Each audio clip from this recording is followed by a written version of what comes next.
world smothered it, taught me to cover it up, eventually became ashamed to be naked. Welcome everybody, welcome back to Question Your Reality, the show about life and how you can change it by questioning it.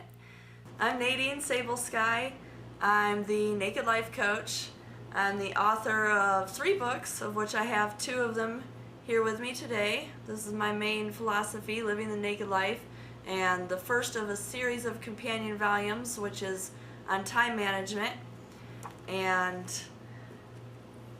I coach people one-on-one. I do individual coaching, and I also do groups and classes, and now I'm doing this web broadcast. So the topic tonight is the placebo effect, and my blog post, which I posted there in the chat window. The blog link is there. Basically, the placebo effect I think is very interesting because it's one scientific proof of our mind over matter capabilities. If you're not familiar with what it means, placebo is from the word to please in Latin, or I shall please, and basically what it is it's a inert substance like a sugar pill that researchers use when they're testing drugs to measure the amount of effect the drug actually has versus the amount of people that somehow just recover anyway. And what's fascinating about it is that I recently was looking at this topic again, and research has been done telling people that they're receiving a placebo and yet they still experience the healing effects. So something's going on there besides just belief, because even if you know it's a placebo and you take something, it can still have a positive effect on you. So, and then on the flip side, there's the nocebo effect, which is the effect of patients experiencing some symptoms like side effects from a drug, again from the placebo that they were given instead of the drug, but they experienced the side effects that they were told that they might have from the drug. So our mind and our beliefs are a very, very powerful thing, and this effect, well, I'm talking about it in medicine, it extends beyond just your body. It extends to all sorts of things. Like there's an anecdote of an old man who liked to sit outside and on the side of the road leading into his small town, and he liked to sit out there and greet visitors, and oftentimes people would ask him what kind of town they were coming to, and he would turn the question around on them and say, well, what's it like where you come from? And they would say, well, the people are open and friendly, or maybe they would say, well, people are harsh and hostile. Whatever they would say, he would say, oh, you'll find them pretty much the same here. And that's because wherever you go, there you are, right? So the goal, if you want to experience a different reality, you've got to change your internal reality, your internal perception of reality. Whatever state you're in, you will attract that reaction from the outside world. So it can be very complex. I think the biggest determination that you need to have is whether you are going to have a good experience or a bad experience. And in my blog post, I talk about turning, a lot of times we focus on the fear, whatever it is that we're afraid of, more than we actually focus on what we desire. So that just naturally attracts, whatever circumstance or type of person or whatever it is that you're worried about, you tend to encounter those things.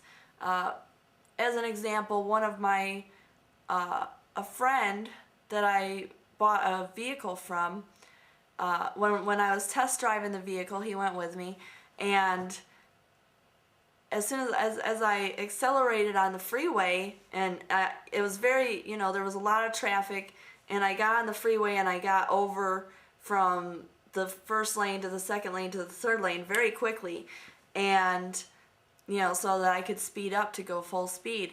And he was like freaking out, and I was like, dude, calm down, I'm a good driver. And he goes, well, I've been in 8 accidents in the past, like, I don't remember if it was a year or a couple years or whatever. And that's just bizarre. But whatever we fear or focus on, we tend to attract. So since he had that state of being afraid, then he naturally attracted more than his fair share of car accidents. That's just, that's my opinion, but this type of research, like the placebo effect, bears that out. If I don't know if y'all are familiar with MIT, but they've also done some research testing whether people's consciousness could have an effect on random number generators, which are computer programs that just generate random numbers, and they found the same effect. When people concentrated on it, they were able to change the randomness, so it wasn't random anymore. So I think the same thing happens in real life. If traffic is random or if accidental occurrences are random, then by focusing on those, you tend to draw them more into your life. And the same goes for good experiences. Okay, so if you're walking around and you're just happy with life, things keep happening that feed that happiness. Whatever emotional state you're in, you will attract more of whatever feeds that emotional state. So a lot of times, people when they're feeling depressed, or feeling sad, or any emotion that they don't necessarily want to be feeling, they tend to ask the wrong question. And so this is one of the 3 little techniques that I promised you on my blog, where I talk about transmuting fear into hope, or fear into feel good. One of those little simple techniques is to ask yourself the right question. Okay, so a lot of times when people are feeling bad, they ask themselves the wrong question. They say, why am I feeling this way? Okay, and our mind, the helpful little tool that it is, goes to work chugging along to answer that question. So it serves up all the possible reasons you could feel bad, right? Like a bad country song, okay? So it serves up all the possible reasons that you could be feeling bad. And maybe you weren't feeling bad because of any of those reasons, but when your mind serves up all those reasons, what does it do? It just makes you spiral down, down, down into feeling worse. So number 1 technique is to stop that cycle and ask yourself the right question.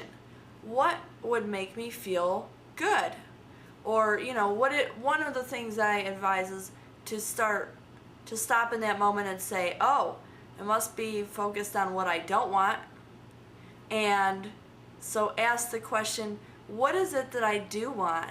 And that kicks the mind into motion, and it goes to work to answer just as hard to answer that same question. And then you start feeling good.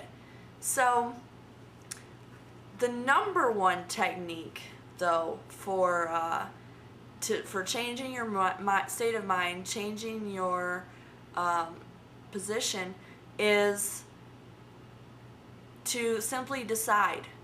Okay? And so often people don't decide. They get hung up, strung out on the fear, the worry, the doubt, whatever the crazy circumstances are, and they get focused on those, and maybe they fear making a different decision. I know in my past, when my daughter was young, she's 19 now. When my daughter was a baby, the man I was with, her father, was a verbally abusive alcoholic. And I stayed with him for 2 years longer than I should have. Now, I was young when we got together. I was only 17. So now as an adult, I know better. I know the signs of alcoholism. As a teenager, you don't really think about that stuff. At least, you don't if you weren't raised up around it. Like my parents didn't drink. So I thought, well, teenagers drink. It's no big deal. But it is a problem when you start drinking and you can't stop. So, and when you become abusive when you're drinking. So I stayed with him for 2 years longer than I should have because of fear. I was afraid that I would not be able to pay the bills and make it on my own. I mean, that was the big fear. I think I was also slightly intimidated by, societal expectations. Leave the father of my child, the whole parents, should be two parents to raise a kid, that kind of thing. So I stayed stuck for 2 years, and when I finally made the decision, all my fears were groundless. I got a job like that same week. Something that I had applied for 8 months ago, before, 8 months prior to this, finally making this decision. So I truly believe that the universe, once we decide, the universe throws everything into motion to make what we've decided a reality. So that's technique number 2, is to make a decision. And the final thing that I'm going to talk about is what's important. As I was saying earlier, the placebo and nocebo effect. The placebo effect has been tested and shown that it works even when you know it's a placebo. So it's not only people's beliefs or expectations that are playing a part here. And what I teach and what I practice is that there are 5 spheres of influence in our reality, and those are your beliefs, which may be conscious or unconscious, your thoughts, again, which may be conscious or unconscious, your feelings, again, conscious or unconscious, your words, once again, conscious or unconscious, and your actions. Again, all the 5 elements of these can be conscious or unconscious.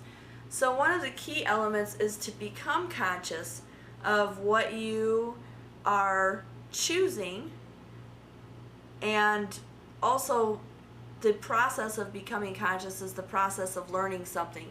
If you remember, like, for example, learning how to drive a car, when you first get in that driver's seat, you're very conscious of everything that's going on. You are paying attention to how much pressure you're putting on the gas pedal. You're paying attention to how much pressure you're putting on the brakes. You're consciously checking the rear view mirror, checking the side view mirrors.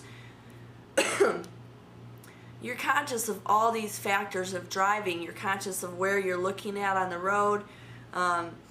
So that's the process of learning, is to become conscious of it. And one of the easiest diagnostic tools to become conscious of what your beliefs, your thoughts, and your feelings are is to pay attention to what words you're actually using to describe them. And one of the biggest recommendations that I make, and this is tip number 3, is to only state things in the affirmative. So rather than saying, I don't want to be late, you would say, I enjoy being on time. Or rather than saying, I don't want to be sick or get sick, you would say, I enjoy being healthy. I really like being healthy. Or something along those lines. I am always healthy. That's my personal setting, and I'm always healthy. Period. There's no ifs, ands, or buts about it. So And that this works across the board, okay? No matter what it is that you want to change or improve in your life, start speaking of it in the affirmative.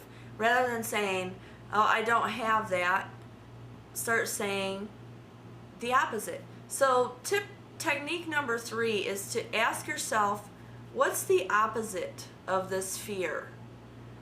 Or, this despair or this anger or, whatever emotion that you're feeling that you would like to shift and change. Whatever expectation that you're having that you would like to shift and change. Whatever experience you're having that you want to shift and change.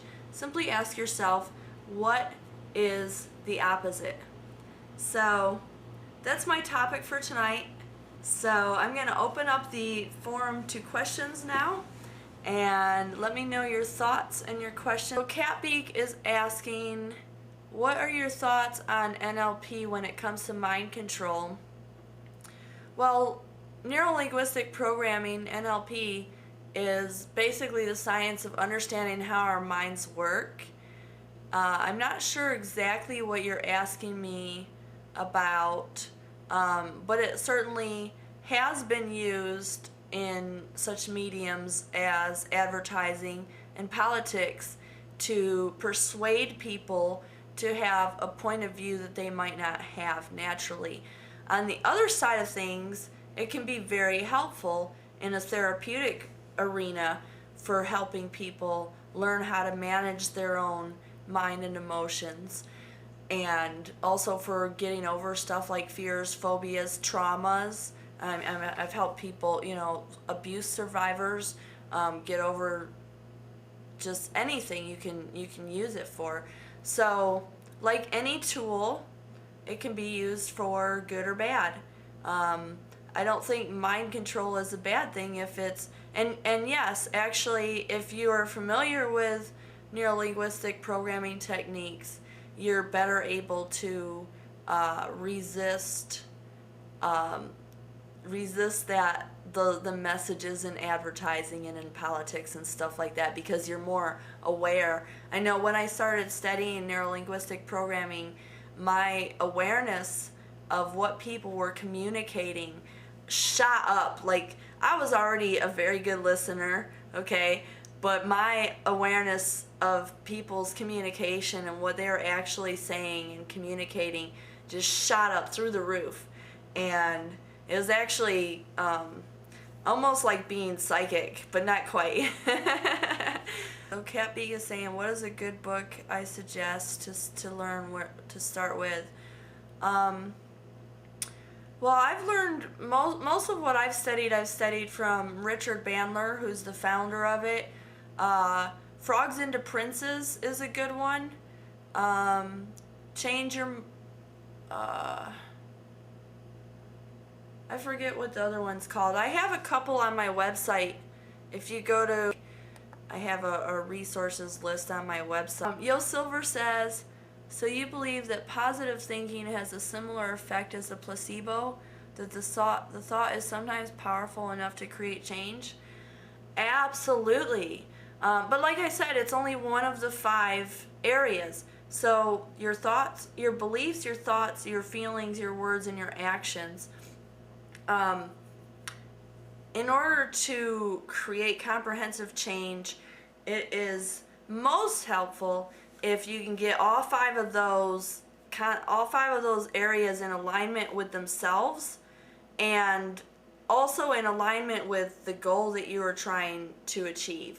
So it's not just the thought, as that experiment with people knowing it was a placebo effect said, they still experienced the effect even though they knew that it was a fake pill. But if you can at least step forward with one of those 5 areas, like when I went to, and I put this in my blog post, when I went to Austin a couple of years ago, I got invited to speak at an event out there, and a friend of mine was going out there to visit a relative. So I hitched a ride with my friend, and then I planned to go from Austin to New York City, because Austin's a lot closer to New York City than Phoenix is, right? So I got there, I spent, I think the event was like 3 or 4 days. And then my ride was going back to Phoenix, called me up, hey, I know you were planning on going to New York, but did you find a way there? Or do you want to go back to Phoenix? Well, at that point, I still hadn't found a ride to New York. And so my thoughts were uncertain, my belief was a little shaky, my feelings were uncertain, but I stepped out on a limb and I said, you know what, I'm going to stay here and I will find a ride. So I ended up getting, actually getting hooked up with a friend of a friend who had, he worked at an airline, so I got like the standby airline passes. So, like I said, if you can at least move forward with one of those 5 areas, I moved forward in that case with my actions and my words. Even though my belief was a little shaky, my feelings were uncertain, my thoughts were uncertain, I said, okay, I'm going to do this, and I stuck there and I did it. So I think that that's the case with the placebo effect study, where they knew it was a placebo. So even though they knew differently, and they still did the action of taking the pill and experienced healing. So it's not just thoughts, but they definitely are important. Alright, so Biker Beard said, so I'm 30 and I have a best friend who she is wanting to date this guy, but I'm madly in love with her. Should I let her go with this guy even though I get a bad vibe from him? I want to marry her. Should I propose or let her go? Well, Biker Beard, I would say that if you haven't made your feelings clear to her in the past, that you definitely should go ahead and do that. I mean, what have you got to lose by telling her how you feel? And on the flip side, if you don't, then you're just automatically losing, right? So, in my opinion, go for it. Have an open and honest conversation with her and tell her both things. Tell her that you care about her, and also tell her that you get a bad vibe from this guy. And that's, I'm assuming here that you're getting the bad vibe not just because you want her for yourself, but because of that person himself. So if that's the case, if they're separate, and this is something you have to, examine for yourself. But if that's the case, if those are 2 separate things, then tell her both things and make sure that you communicate to her that they are separate. So regardless of, even if she doesn't want to be with you, you wouldn't want her to be with that guy if he's a bad guy. The biggest thing, like I said, the biggest thing is making a decision. So yeah, I would definitely say start an open, honest conversation and let her know both things, and make sure that she understands that they're separate. So, it's all about developing open, honest communication. Like almost everything that that I do, ultimately, well, if you guys have watched any of my other videos and stuff like that, my 10 ways video and my book, the 10 ways to expose your unlimited creation abilities, the number one thing, the first thing in my book is to develop complete honesty. And in order to develop complete honesty, you need to have good communication with yourself. And so that's the number one thing that I teach. And then, so if you want, I'll just briefly tell you what the 10 ways are real quick. It's develop complete honesty,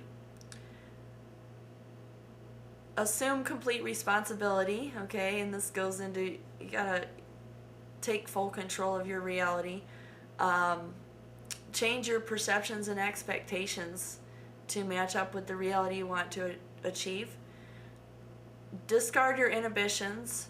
And that's about more than just getting naked. That's about anything. And inhibition, if you look up the word in the dictionary, we associate that word with like shyness or modesty, that kind of thing. But it really means anything that stops something else from happening. So an inhibition could be your fear. It could be not making a decision. It could be thinking that you have to know how to do something. It could be thinking that it's going to take too long. I mean, there's all kinds of inhibitions that people have. And then number 5 is to define your true desires, because how can you get what you want if you don't know what you want? So that's a big part. And then number 6 is write your new codes. And so that's all about changing your mental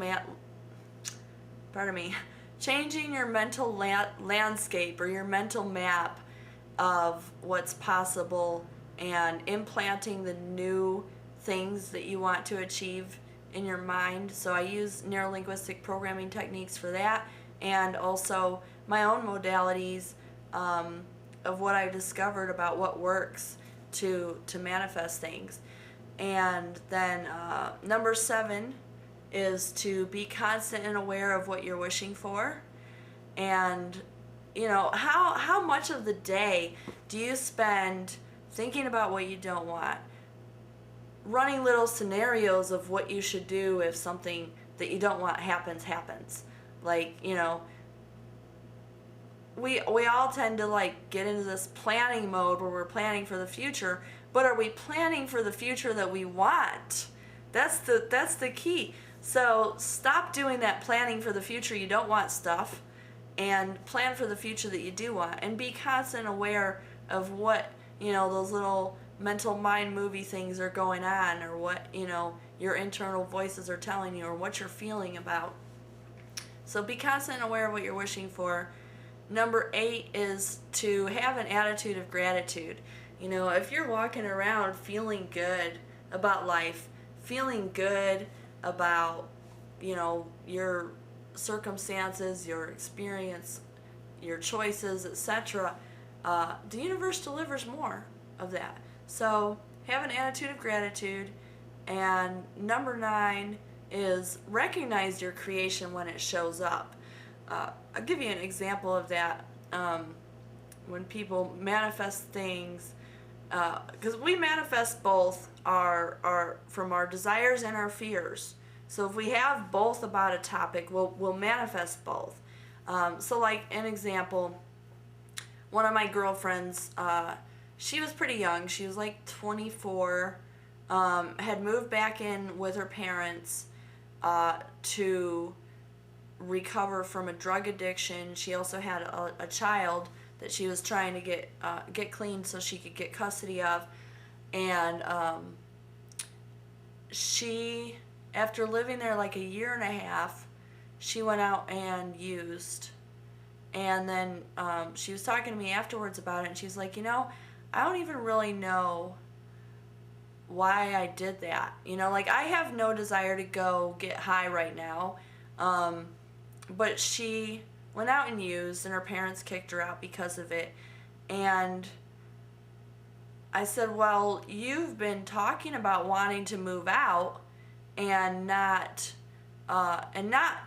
hurt your parents' feelings, basically, was the case. So she wanted to get out of there but not be the bad guy for leaving.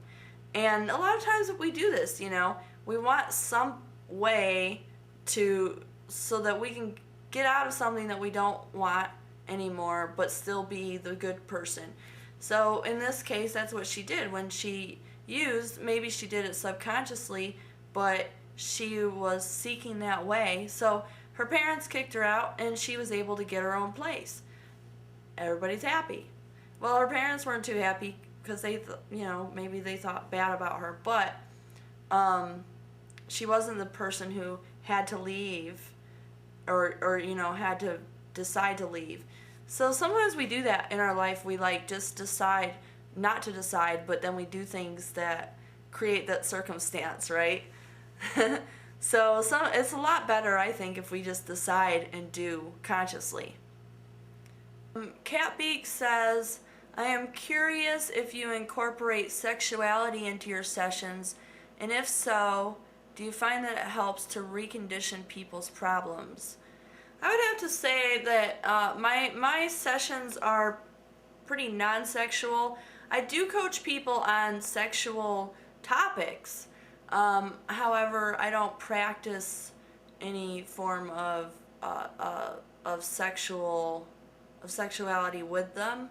I don't regard nudity as sexual, so that's actually part what creates the reconditioning effect in my work is getting you outside of the box that society puts around us regarding our bodies, regarding our nudity, regarding our sexuality, and it's possible to be comfortable with somebody being naked and just being fully yourself.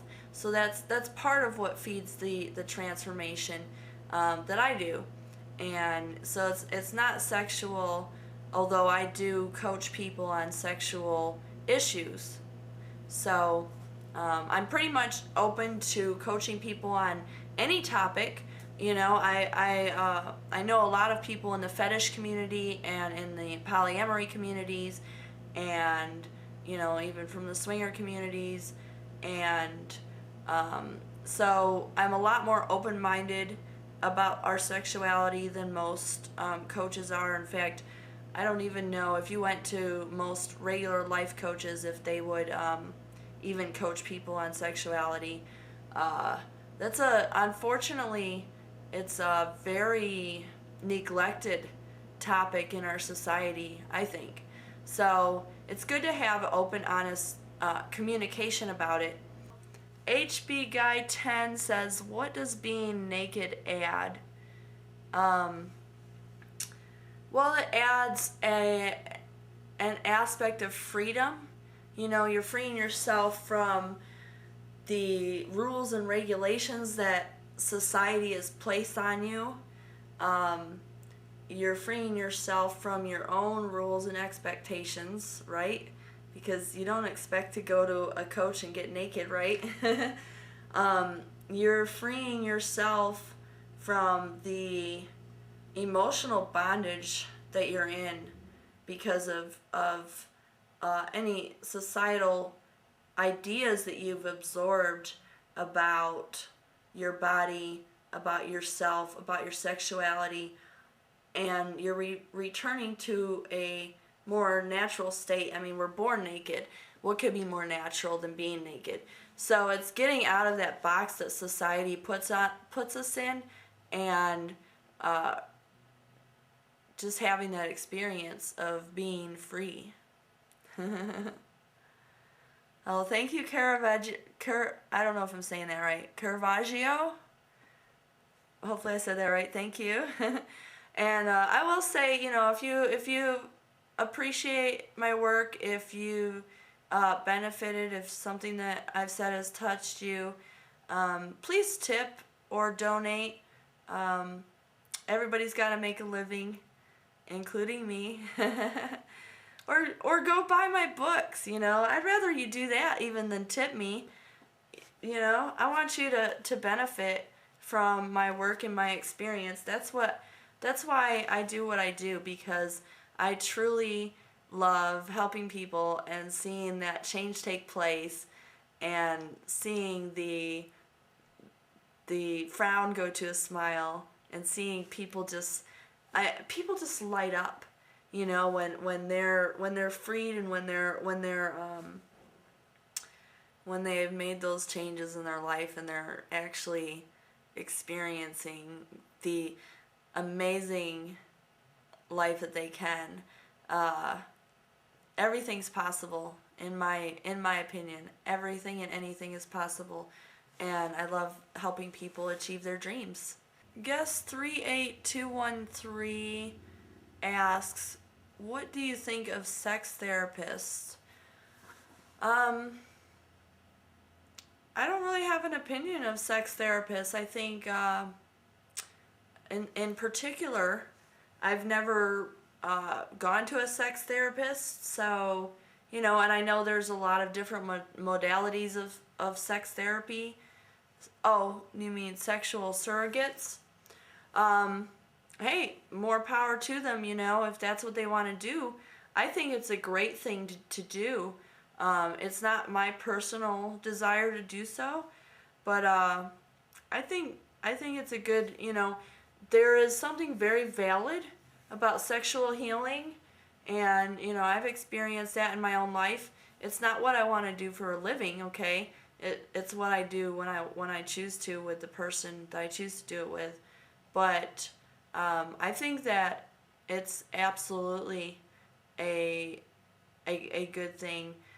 I think everything that's a personal choice should be legal. So, like prostitution is illegal. Why? If it's legal for me to go use my body to dig a ditch to make money, which is very hard physical labor, by the way, it should be legal for me or anybody to use their body in any way they want to make a living. Now, personally, that's not my choice. Okay, I just want to put that out there. That's not my choice to do for myself. But the same thing like with drugs, okay? I don't do drugs, but I think that everything should be legal. I mean, criminalizing a personal choice, in my opinion, is criminal. So, we don't need the government to be our mommy and daddy. And so that's, my personal opinion. No, I don't do show off my body parts in this show, okay? It's naked philosophy, not naked look at my pussy. I know the two things sound alike, but it's different. Yes, absolutely. It's freeing, the first time I was ever naked in a crowd of naked people, I was only 22, and I was in an all-day nude beauty pageant and dance contest, and it was just so freeing, being around everybody and everybody just being comfortable with each other, and it was just a whole different way of being. I don't have a cat, no. Thanks. So any other questions or comments? Yeah, I'm kind of a jack of all trades in a way as well. I have so many different interests. I paint as well. I like to sing, and I like to draw as well, just pencil or line drawings, and improve that skill. I like to write, obviously. Oh man, it's so funny. I was never inspired to write a book until I came up with the Naked Life Coach title. And then it just, like this, the book cover, I saw this in my mind. Not exactly, like, it was a little bit different. My initial vision, the background was yellow. But then when I got the photographs, I liked the white background better. But yeah, I saw the book cover in my mind, and something said, okay, I'm the Naked Life Coach, now I have to write a book and call it Living the Naked Life. And so I did. And it is the process. The writing is addictive. A lot of my favorite authors have said that, and then since I started writing myself, now I understand. So last chance for any more questions. I have 5 minutes left, which means 3 minutes for questions and a couple minutes for doing the whole sign-off thing, right? Anybody else? And by the way, thank you guys. Thank everybody for joining me tonight. I love to have a live audience. It's much more interesting than just shooting a video in a studio, I will say again, if you've enjoyed the chat, if you enjoyed the conversation, I do appreciate and welcome tips. Biker Beard, I am on every Wednesday from 10 to 11. I do my little webcast. Oh, thank you. Thanks, Hio Silver. Thanks for joining me again. I'm here every Wednesday from 10 to 11 p.m. Mountain Standard Time, and I post the topic for the week on my blog on Tuesdays, and I send it out to my newsletter. So sign up on my newsletter so that you know the topic that's coming up. Got a couple minutes left, and then I'm going to sign out of here and check private messages. I will be available for private shows. I'll stay on here for a little while, not very long, but just long enough to check messages and stuff. So if any of you guys want to do a private, get your naked philosophy time in with me one-on-one. I am an excellent life coach, as many of my clients will attest, and I've got tons of testimonial videos on my website if you want to take a look at those. I'm very good at what I do, and I love to help you make your life epic, because you deserve an epic life. That's what I do. So I am going to sign off for now and look at my private messages. Until next week, have a great night. 'Cause I'm losing all doubt and fear when I'm with